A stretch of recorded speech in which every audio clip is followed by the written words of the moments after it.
Okay guys, DC vs LSG match எல்லாரும் பார்த்திருப்பீங்கன்னு நினைக்கிறேன். மேட்ச் ஒன்றும் பெரிய மேட்ச்னா இல்ல, ரொம்ப ரொம்ப சப்பையான மேட்ச் தான் இன்னைக்கு நடந்தது. ஆனா ஹைலைட் என்னன்னா கேஎல் ராகுல் ரிவெஞ்ச் கொடுத்ததுதான் எல்எஸ்ஜி ஓனருக்கு. எல்எஸ்ஜி ஓனர் வந்து கை கொடுக்குறாரு, கேஎல் ராகுல் அந்த கையை கூட ஒழுங்கா கொடுக்கல, அவன் பாட்டுக்கு கொடுத்துட்டு போயிட்டான். அதுக்கப்புறம் அவரு பையன், அந்த ஓனரோட பையன் வந்து கை கொடுத்தான், அவனுக்கும் வந்துட்டு லைட்டா கொடுத்துட்டு அவன் பாட்டுக்கு போயிட்டான். பெர்ஃபெக்டான ரிவெஞ்ச். பாவம் யாருன்னா ரிஷப் பண்ட் தான். ஃபர்ஸ்ட்டும் ஜெயிக்கிறதுக்கு சான்ஸ் இருந்து கடைசி இவன் தான் ஸ்டெம்பிங் பண்ணாம விட்டான் ஃபர்ஸ்ட் மேட்ச். அப்போ இந்த மேட்ச் இன்னைக்கு யார் காரணம்னா தலைவன் தான். தலைவன் சீக்கிரம் வந்து அடிக்காம விட்டானே, வந்து டக் அவுட் ஆயிட்டு போன கடைசி. இன்னைக்கு ரிஷப் பண்ட்லாம் ஒஸ்டான கேப்டன்சி பண்ணிட்டு இருக்கான். பிரஷர் அப்படியே பக்காவா தெரியுது, பயப்படுறான் பேட்டிங் வர்றதுக்கு. நிறைய பேர் யோசிக்கலாம் மணி பிரஷர் அப்படிலாம் நினைச்சிட்டு இருக்கீங்க ரிஷப் பண்ட்டுக்கு. இது மணி பிரஷர் இல்ல கைஸ், அவனுக்கு கேப்டன்சி பிரஷர் தான் இருக்குது.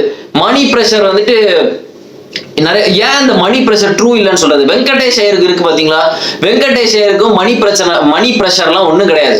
அவன் கவலையே படல. அவனுக்கு 23 crore நீங்க கொடுத்துட்டீங்க, காசே இல்ல அப்படின்னா வெங்கடேஷ் ஐயர் ஜாலியா இருப்பான். 23 crores நீங்க கொடுத்துட்டீங்கன்னு வச்சுக்கோங்களேன், எதுக்கு அவன் வந்துட்டு கிரிக்கெட் விளையாடணும். இப்ப ஏன்ட்ட நீங்க வந்து 20 crores கொடுத்துட்டீங்க அப்படின்னு வச்சுக்கோங்களேன், நான் யூடியூப் வீடியோ போடவே நீங்க நினைக்கிறீங்களா? 20 crores என் கையில இருக்கும்போது நான் அப்படி வந்து யூடியூப் வீடியோ போடுவேனா? போட மாட்டேன். ஏன்னா மோட்டிவேஷனே இருக்காது. வெங்கடேஷ் ஐயருக்கு கவலையே இல்லை, 23 கோடி நீங்க தான் கையில கொடுத்தீங்க, இந்த அப்பா வச்சுக்க டீமுக்கு வான்னு. அதுக்கப்புறம் அவன் எதுக்கு விளையாடணும் கிரிக்கெட், மோட்டிவேஷனே இருக்காது. ஆனா ரிஷப் பண்ட் வேற காரணம். ரிஷப் பண்ட்டுக்கு இந்த மணி பிரஷர் அப்படிலாம் கிடையாது. அவன் நல்ல எக்ஸ்பீரியன்ஸான ஆளு, மெயினா T20 வேர்ல்ட் கப் ஜெயிச்சிருக்கான். இந்த மாதிரி ஒரு வெயிட்டான ஆளு. அந்த மணி பிரஷர்னா அவனுக்கு கேப்டன்சி பிரஷர் தான் எனக்கு தெரிஞ்சு. மெயினா அந்த லக்னோ ஓனரை பார்த்து அவன் பயப்படுறான். அதுவும் இல்லாம பேட்டிங் ஃபார்மும் ரொம்ப மோசமா இருக்கு. கடைசி இம்பாக்ட் பிளேயரை போட்டுட்டு வந்து எதுக்கு இவன் கடைசி வரான்? ஆயுஷ் பதோனி கீழே வர, டோனி வந்துட்டு லேட்டா வராரு அப்படின்னா அதுக்கு ஒரு ரீசன் இருக்கு. டோனி வர்றதுக்கு என்னதான் ட்ரோல் பண்ணாலும் அவர் வந்துட்டு இந்த ஐபிஎல் விளையாடுறது வந்துட்டு டீமுக்காகனா விளையாடல, ஹைப்புக்காக தான். டோனி வந்தா டிக்கெட் வாங்குவானுங்க, சிம்பிளானது. என்ன வேணாலும் சொல்லுங்க, அதுக்கு தான் அவர் விளையாடுறாரு. டோனி வந்தா ஹைப் இருக்கும், டிக்கெட் வாங்குவானுங்க எல்லாரும். அதுக்கு தான் அவர் லேட்டா வந்துட்டு இருக்காரு. நான் எதுக்கு மேல வந்து டீமை காப்பாது, நான் லேட்டா வரேன். அதுவும் இல்லாம அவருக்கு இப்ப மோட்டிவேஷன் இருக்காது, அவர் ரிட்டையர் ஆயிட்டாரு கிரிக்கெட்ல இருந்து. இப்ப சும்மா ஜாலியா வந்து விளையாண்டுட்டு போயிட்டு இருக்காரு ஐபிஎல் வந்து சும்மா டைம் பாஸ்க்கு. அதனால அவர் மேல வரணும் அப்படின்னு அவசியம் இல்லை. ஆனா ரிஷப் பண்ட் இருக்கான் பாத்தீங்களா, ரிஷப் பண்ட் மேல வந்து விளையாடணும். டேவிட் மில்லர்லாம் எப்ப வருவான்? லேட்டா வருவான். ரிஷப் பண்ட் அதுக்கும் கீழே வரான், வந்து டக் அவுட் ஆயிட்டு போயிட்டான். ஒரு லூசுத்தனமா வழக்கம் போல ஒரு காக்கியான ஒரு ஷாட் ஆடி அவுட் ஆயிட்டான். பாவமா இருக்கு ரிஷப் பண்ட பார்த்தாலும். ஓனர் இன்னைக்கு என்ன பேச்சு, என்ன கிழிச்சிருப்பாருன்னு எனக்கு தெரியும். ஏன்னா கேஎல் ராகுல் அப்படி கையை கொடுத்துட்டு போனதுக்கு அப்புறம் நேரா ரிஷப் பண்ட தான் போயிருப்பாரு. என்னடா நீ எல்லாம் விளையாடுற அப்படின்னு இருப்பாரு ஃபர்ஸ்ட் வார்த்தை எனக்கு தெரிஞ்சுட்டு. இதுதான் நடந்திருக்கும். நாளைக்கு ஏதாவது சண்டை வீடியோ போட்டோ ஏதாவது வருதான்னு பார்ப்போம், இன்ட்ரெஸ்டிங்கா இருக்கும். அது மட்டும் இல்ல, ஒரு இது நான் கவனிச்சேன், டேவிட் மில்லர் வந்துட்டு ஏதோ இந்தியா மேல ஏதோ வெறுப்பு இருக்கிற மாதிரி விளையாண்டுட்டு இருக்கான். சொல்ல போனோம்னா ஃபர்ஸ்ட் மேட்சை தவிர வேற எந்த மேட்சும் நல்லாவே விளையாடல. டேவிட் மில்லர்னாலே ஒரு இது இருக்கும், டேவிட் மில்லர் வரானா 2 6 கேரண்டி அப்படின்ற மாதிரி இருக்கும். வரான் உருட்டுறான் போறான், வரான் உருட்டுறான் போறான். இந்த சாம்பியன்ஸ் ட்ராஃபி தோக்கும் போது இந்தியா மேல ஒரு பெரிய வன்மமே வச்சிருந்தான் டேவிட் மில்லர் வந்துட்டு.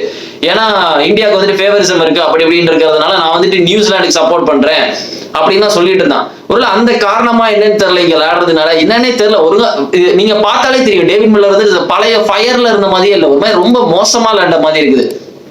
அது மட்டும் இல்ல, இன்னைக்கு வெயிட் யாரு அப்படின்னா உண்மையிலே வெயிட் ஹைலைட் யாரு அப்படின்னா முகேஷ் தான் வெயிட்டா பவுலிங் போட 4 விக்கெட், கேம் சேஞ்சர். எல்எஸ்ஜி ஸ்டார்டிங்ல ஆடினதை பார்க்கும்போது கண்டிப்பா 200 அப்படின்ற மாதிரி தான் இருந்துச்சு. எய்டன் மார்க்கரமும் நான் தான் சொன்னேன் பாத்தீங்களா, அந்த ஃபர்ஸ்ட் 3 விக்கெட் தான் மேட்ரு. அந்த அவனுக்கு 3 பேர் தான் அடிச்சிட்டு இருப்பாங்க, Nicholas Pooran, Mitchell Marsh and Aiden Markram. Aiden Markram நிறைய பேர் சீரியஸாவே எடுக்க மாட்டீங்க, ஏன்னா அவன் வந்துட்டு ஒரு அண்டர் ரேட்டட் பிளேயரா இருக்கான், வெளியே தெரிய மாட்டேங்க, பேச மாட்டான், ஒரு கரிஸ்மா இருக்காது, எதுவுமே இல்லாதனால சைலண்டா இருது. லைட்டா அந்த சாய் சுதர்ஷன் மாதிரி தான், என்னதான் பர்ஃபார்ம் பண்ணாலும் வெளியே அவ்வளவு தெரியாது. அந்த மாதிரி தான் எய்டன் மார்க்கரமும் மிச்சல் மார்ஷ் ஆடும் போது கன்ஃபார்ம் டோட்டல் ஒரு 200 அப்படின்ற மாதிரி தான் இருந்துச்சு. அதுக்கப்புறம் எப்ப மார்க்கரம் அவுட் ஆனா சருன்னு எல்லாம் போயிட்டானுங்க. முகேஷ் ஒரு ஓவர்ல 2 விக்கெட் எடுத்தான்ப்பா. சமதுலாம் கையில கேட்ச் கொடுத்துட்டு போறான். அப்துல் சமத் எதுக்கு அவ்வளவு சீக்கிரம் வரான்? அப்துல் சமத் எப்ப வந்து விளையாடுவான்? அவள கடைசி வந்து விளையாடுற ஆளு. ரிஷப் பண்ட் தான் ஏர்லியா வரணும். ரிஷப் ஒளிஞ்சு பச்சையா தெரியுது, ரிஷப் பண்ட் வந்துட்டு ஒளிஞ்சுக்கிறான், பயப்படுறான் அப்படின்னு. சமது வரான், டேவிட் மில்லர் வரான், இம்பாக்ட் பிளேயர்ல பதோனியை போட்டு உள்ள வரான் இவன். அதுக்கப்புறம் கடைசி ஓவர்ல 2 பால் பிடிக்கிறதுக்கு வரான், வந்து டக் அவுட் ஆயிட்டு போறான். எதுக்கு? ரீசனே இல்ல. இப்ப பின்னாடி வேற ஏதாவது பிளேயர் இருந்தா நம்ம வந்துட்டு ஏத்துக்கலாம், ஓகே இந்த மாதிரி பிளேயர் இருக்கிறதுனால ரிஷப் பண்ட் வந்து லேட்டா வரான்னு. அதாவது இருக்கிற எல்லாருமே பினிஷரா இருக்கானுங்க. ரிஷப் பண்ணிட்டு தான் ஏர்லியா வந்திருக்கணும். நிக்கலஸ் புரானி இன்னைக்கு ஒண்ணும் முடியல. ஸ்டார்க்கு தூக்கியாச்சு. இன்னைக்கு ஸ்டார்க்கு வெயிட்டா போட்டாங்க, செம்மையா போட்டாங்க. மிச்சல் ஸ்டார்க்கு, முகேஷ் எல்லாருமே இன்னைக்கு சூப்பரா போட்டாங்க. வெறும் 159 தான் டோட்டல். டெல்லி இருக்கிற ஃபார்முக்கு எவனை வேணாலும் தூக்கி சாப்பிடலாம், அந்த மாதிரி இருக்கானுங்க. ஜாலியா வந்து கிரிக்கெட் விளையாடுறாங்க. அங்க வந்தது யாருன்னா கருண் நாயர் அண்ட் அபிஷேக் புரல். அபிஷேக் புரல் சூப்பரா விளையாண்டா, கருண் நாயர் நல்லா தான் விளையாண்டா. அப்புறம் ஒரு 6 அடிச்சா அதே ஷாட்டை திருப்பி ட்ரை பண்ணா ஏடன் மார்க்கரம் தூக்கிட்டான். ஏடன் மார்க்கரம் ஒரு பார்ட் டைம் பவுலராகவும் நல்லா போட்டுட்டு இருக்கான். வேற இந்த டிக்வேஷ் பையன்லாம் பாவம் எனக்கு தெரிஞ்சுட்டு நல்லா போடுறான். ஆனா முக்காவாசி கேட்ச் விட்டுறானுங்க பாவம். பால்ல முக்காவாசி கேட்ச் விட்டுறானுங்க. அவனும் பாவம் சைன் போட முடியாம அலைஞ்சிட்டு இருக்கான். இந்த பிரின்ஸ் யாதவ் விடுவான் கடைசி நேரத்துல 17 ரன் எடுக்கணும் அப்படின்ற மாதிரி இருக்கும். அக்சர் பட்டேல் கேட்ச விடுவான். கேஎல் ராகுல் இன்னைக்கு ஸ்லோவா விளையாண்டதுக்கு நல்ல காரணம் இருக்குண்ணா. எனக்கு ஸ்டார்டிங்கே தெரிஞ்சுட்டு கேஎல் ராகுல் தான் வந்துட்டு மேட்சை ஸ்லோ பண்ணான். ஸ்டார்டிங்ல புரல் அடிச்சு அடிக்கலாம், எப்போ ஜெயிச்சிருக்கணும். கேஎல் ராகுல் தான் மெனக்கெட்டு ஸ்லோ பண்ணா. ஏன்னா அவுட் ஆயிடக்கூடாது, ஏன்னா கடைசி வரை நிக்கணும், அவனுக்கு ரிவெஞ்ச் கொடுக்கணும். அவன் தான் நின்று ஜெயிச்ச மாதிரி இருக்கணும். அதனாலதான் கேஎல் ராகுல் ஸ்லோ பண்ணான்னு எனக்கு கன்ஃபார்மே தெரிஞ்சுட்டு. அதுக்கப்புறம் அக்சர் பட்டேல் வந்து அக்சர் பட்டேல் வந்தோன்னு 6 தான் அடிக்க ஆரம்பிச்சான். இவன் உருட்ட ஆரம்பிச்சிருவான் அப்படின்னு சொல்லிட்டு 6 அடிக்க ஆரம்பிச்சான். கேஎல் ராகுல் வழக்கம் போல 6 அடிச்சு மேட்சை முடிச்சிட்டான்.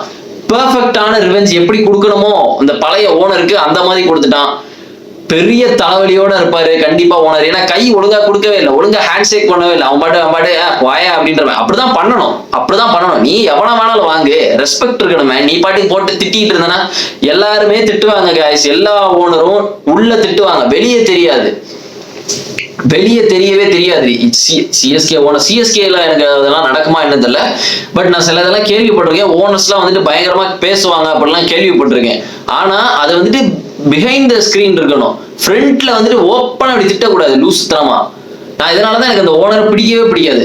எதனால ரிஷப் பண்ணிட்டு வந்து பெர்ஃபார்ம் பண்ண மாட்டேங்கிறான் நல்லாவே நமக்கு தெரியுது. ஃபுல்லா அந்த ஆளோட ப்ரெஷர் தான். ஓப்பனா வந்து அந்த ஆள் கேட்பாரு, எதனால மேட்ச் தோத்தீங்க அப்படின்பாரு. அவன் என்ன சொல்லுவான், இப்ப பாயிண்ட்ஸ் டேபிள்ல நம்ம எங்க இருக்கோம், ரிஷப் பண்ணிட்டு இங்க இருக்கமா, நம்ம மேல வரணும்னா அதுக்கு என்ன பண்ணணும் அப்படின்பாரு. ஸ்கூல் பையன் அவன் ரிஷப் பண்ணிட்டு ஸ்கூல் பையன் மாதிரி ட்ரீட் பண்ணுவாரு. அவன் என்ன பண்ணுவான் அவன். சோ ரிஷப் பண்ட் அதாவது ஒரு டீமுக்கு போறதுக்கு பயப்படக்கூடாது. ஒரு பிளேயர் வந்துட்டு டீமுக்கு போறது பிரச்சனை இல்லை, அந்த டீமுக்கு கேப்டன் ஆகிறதுக்கு வந்துட்டு பயப்படக்கூடாது. அந்த அளவுக்கு பயப்பட வேண்டியதா இருக்கு. இவர் என்ன லக்னோ ஓனர், நான் ஒன்னு எடுத்தேன்னா நீ வந்துட்டு கப் அடிச்சிடும் அப்படின்ற ஒரு நப்போ. ஏண்டா ஒருத்தர் 18 வருஷமா கப் அடிக்காம இருக்காண்டா, 18 வருஷமா கப் அடிக்காம இருந்துட்டு இருக்கான். நீங்க என்னன்னா நேக்கா ரிஷப் பண்ட போட்டு நாங்க வந்துட்டு கப் அடிக்கிறோம்னா விட்டுவானுங்களா? பெரிய இவனுங்க அவ்வளவு ஈஸியா போயிருச்சு உங்களுக்கு, பாப்போண்டா. சோ கேஎல் ராகுல் அடிச்சது கொஞ்சம் நிம்மதியா இருக்கு. பட் பாவம் யாருன்னா ரிஷப் பண்ட் தைரியமா வந்து லேண்டு தான் ஆகணும். அந்த ஆள்லாம் பெருசா இருக்காது. ரிஷப் பண்ட் நீ பாட்டுக்கு வா, உன் சுத்து வெறுப்பேத்தவன, நீ பேட்டிங் பிடிக்கலாம் வெறி அவனுக்கு என்னடா ஷாட் ஆடுறான் அப்படின்ற மாதிரி ஓனர் வந்துட்டு டென்ஷன் ஆகணும். அந்த மாதிரி தான் விளையாடணும் எனக்கு தெரிஞ்சுட்டு. பட் தோத்துட்டானுங்க. ரொம்ப பயங்கரமான மேட்ச்லாம் இல்லை. பட் இந்த எண்டு வந்துட்டு கொஞ்சம் நல்லா இருந்துச்சு பாக்குறதுக்கு. இதுக்கப்புறம் வர்ற 3 மேட்ச் தான் வெயிட்டான மேட்சா இருக்க போகுது. Sunrisers versus Mumbai, RR versus RCB, CSK versus Sunrisers. Sunrisers தான் பாவம். இது ஒரு அட்வான்டேஜா கூட இருக்கலாம் சிஎஸ்கேக்கு. ஏன்னா மும்பைல விளையாண்டுட்டு திருப்பி அவங்க சென்னையில வந்துட்டு விளையாடணும். ஒரு நாள் தான் கேப். இது வந்து ரொம்ப கஷ்டம். இது வந்துட்டு போன வருஷம் சன்ரைசர்ஸும் இல்ல, மோட்டிவேட்டடாகவும் இல்ல, தொலைஞ்சு போய் இருக்கானுங்க. அந்த மாதிரி ஒரு சன்ரைசர்ஸ் தான். சிஎஸ்கே ஜெயிக்கிறதுக்கு நிறைய சான்சஸ் இருக்குது. பட் நாளைக்கு மும்பையோட விளையாடுறாங்க. சன்ரைசர்ஸ் அண்டர் எஸ்டிமேட்டே பண்ணக்கூடாது. இவங்களுக்கு கிளிக் ஆயிட்டா பூகம்பம் மாதிரி ஆயிடுவானுங்க. பட் இருந்தாலும் எனக்கு தெரிஞ்சு மும்பை தான் அடிப்பாங்க அப்படின்னு தோணுது. ஏன்னா ஹைதராபாத்ல போய் தான் விளையாட போறானுங்க மும்பை. அவங்களோட ஹோம் டவுன்ல தான் மும்பைல விளையாட போறானுங்க. பட் இருந்தாலும் வந்துட்டு எனக்கு மும்பை அடிச்சிருவாங்கன்னு தோணுது. மும்பை வந்துட்டு ஒரு மாதிரி நல்ல ஒரு ஜோனுக்கு வந்த மாதிரி தெரியுது. லாஸ்ட் இந்த சிஎஸ்கே மேட்ச்ல நம்ம பார்த்தோம் அந்த இம்பாக்ட் வந்து எப்படி இருக்கு அப்படின்னு. இருந்தாலும் ஒரே ஒரு இடத்துல மட்டும் எனக்கு லைட்டா வீக்கா இருக்கிற மாதிரி இருக்குது. ரோஹித்தோட பேட்டிங். ரோஹித் நல்லா தான் பண்ணிட்டு இருக்கான். இருந்தாலும் எனக்கு வந்துட்டு ரோஹித் வந்துட்டு எப்பெல்லாம் நம்ம ஒரு பெரிய இன்னிங்ஸ் ஆடுறானோ அடுத்த மேட்ச்ல அப்படியே விட்டுருவான், ஒரு மாதிரி ஃப்ரீ ஆயிடுவான். அதுக்கப்புறம் இது நடக்கும், எல்லாமே கிளிக் ஆகணும். இன்னொருனா பவுலிங் 100% ஆக்டிவேட் பண்ண மாட்டேங்கிறாங்க. பும்ரா நல்லா போடுறான். போல்ட்டுக்கு என்ன ஆச்சுன்னே தெரியல. போல்ட்னா அவ்வளவுதான் போல. போல்ட்டோட ரன்னு, இந்த போல்ட், மேக்ஸ்வெல் இவங்க டைம்லாம் முடிஞ்சிட்டுன்னு நினைக்கிறேன். எனக்கு அப்படிதான் தெரியுது பார்க்கும் போதெல்லாம். போல்ட்டோட பிஹேவியர் அவெல்லாம் பார்க்கும்போது எனக்கு அப்படிதான் தெரியுது. இது போல்ட் வேற யார் இருக்கா, குருநாள் பாண்டியா டைம்லாம் எனக்கு முடிஞ்சிட்டா தெரியல. ஏதோ ஜாலியாகவும் அவனுக்கு பாட்டு விளையாண்டுட்டு இருக்காங்க. கிரிக்கெட் விளையாடுற மாதிரியே தெரியுது. ஒரு ஃபயரே இல்லாத மாதிரி விளையாடுறாங்க. ஸோ எனக்கு தெரிஞ்சுட்டு மும்பை பிடிச்சலாம். அவங்களோட வீக்னஸ் என்னன்னா அவங்களுக்கு வந்துட்டு இந்த ஒரு பவுலர் மிஸ் ஆகும். இந்த அஸ்வினி எவனாவது ஒருத்தன், விக்னேஷே அதுக்கு போடலாம். அந்த விக்னேஷ் பையனே நல்லா போட்டான். எதுக்கு அவனை வந்துட்டு போட விட மாட்டேங்கிறானுன்னு தெரியல. ஸோ எனக்கு தெரிஞ்சுட்டு கரண் சர்மா ரெடி ஆனா கரண் சர்மாவை கொண்டு வரலாம். எனக்கு தெரிஞ்சு மும்பை அடிச்சிருவாங்கன்னு நினைக்கிறேன். அதுக்கப்புறம் இன்னொரு மேட்ச் என்னன்னா ஆர்சிபிக்கு இருக்கு. அது வந்துட்டு சின்னசுவாமி ஸ்டேடியம்ல நடக்குது. அது ஒரு பீட ஸ்டேடியம். அந்த சின்னசுவாமி ஸ்டேடியம் பேய் வீடு மாதிரி ஆயிட்டு ஆர்சிபிக்கு. என்னதான் அங்க போய் தோத்துருவானுங்க. ஆறாரையும் சும்மா சொல்லக்கூடாது, அவனுங்களும் வெறி பிடிச்சவனுங்க தான். அடிச்சாலும் அடிச்சிருவானுங்க. பட் சஞ்சு ரெடி ஆயிட்டானா என்னன்னு தெரியல. அவனுக்கு போன் அடிச்சு கேட்கணும் இந்த வீடியோ முடிஞ்சோன்னா எப்படி வருவியாடா அப்படின்னு. ஸோ பாப்பாங்க guys எப்படி இருக்குன்னு. ஓகே, ஸோ நீங்க வீடியோக்கு லைக் போடுங்க, சேனல் சப்ஸ்கிரைப் பண்ணுங்க, உங்க ஃப்ரெண்ட்ஸ் எல்லாருக்கும் சேனலை ஷேர் பண்ணுங்க. Okay guys, and see another video and remember it, always be on top. Cheers.